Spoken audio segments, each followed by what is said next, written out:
Hi, First Christian Church of Fayette, Missouri. I'm going to tell you a little bit about breath prayers today. So breath prayers are said to have originated with the practice that people had of reciting the first line of a psalm. And when they would say the first line of the psalm, that would remind them of the entire psalm, and the whole meaning that was for them personally would come to mind as they said that first line of the psalm. And it was a way of offering a prayer through just one line, and that practice has evolved over time into what I'm going to speak about in just a second. Earlier example of that being done would be when Christ was on the cross and he says, my God, why have you forsaken me?" That's the first line of Psalm 22. Most people sort of hear that and it sounds like this sorrowful feeling of isolation, feeling of being abandoned.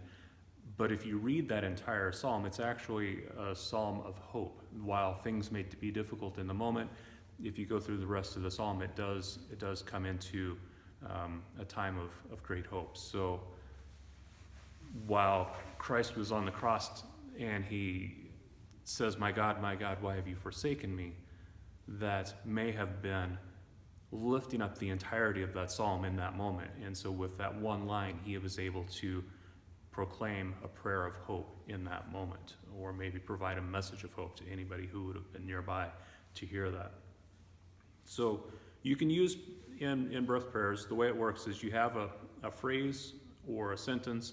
It can be a psalm, it can be another piece of scripture, it can be just a phrase that is meaningful for you.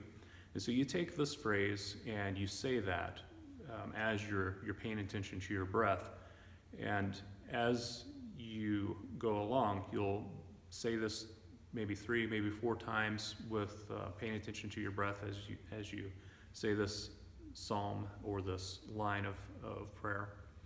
And then after 3 or 4 breaths, you drop a word or a phrase off the end of the line. So one example of this would be the first line of Psalm 46. God is our refuge and strength, a very present help in trouble. So if you think of that, if you're going to actually say it out loud, you probably need 2 breaths to do that. God is our refuge and strength. Exhale fully. Breathe in again. A very present help in trouble on your next breath. You might be able to get all of that in one breath.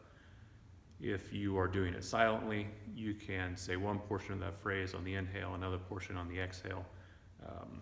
So whatever's comfortable for you. So you would do this as, God is our refuge and strength, a very present help in trouble.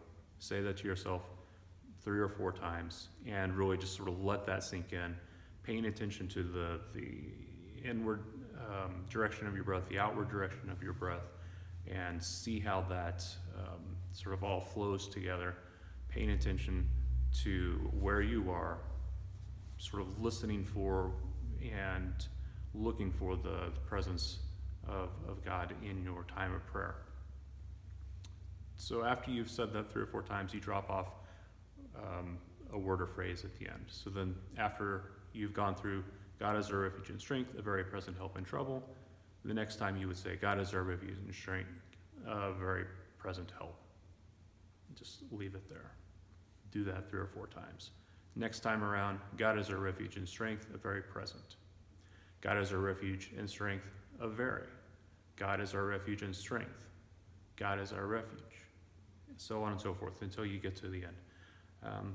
So you do that for a while, get it down to the single word, then you sit, continue breathing, paying attention to your breath, and do that for maybe 10 minutes, just sitting in silence, listening to what's going on around you, recognizing that you may have thoughts that come into your head. You can acknowledge them, let them go, be in stillness, be in quiet, be in solitude. And after 10 minutes or so of paying attention to your breath, looking for the presence of God in your breath, you can start your phrase again. So you'd go back to, God is our refuge and strength, a very present help in trouble. And go through the cycle again and come to the end of that, finish out your breathing, paying attention, kind of slowly start moving around, regain your senses. See how it works. Maybe you'll enjoy it. Maybe it will be a meaningful experience for you. I hope so. And let me know what you think. God bless. Take care.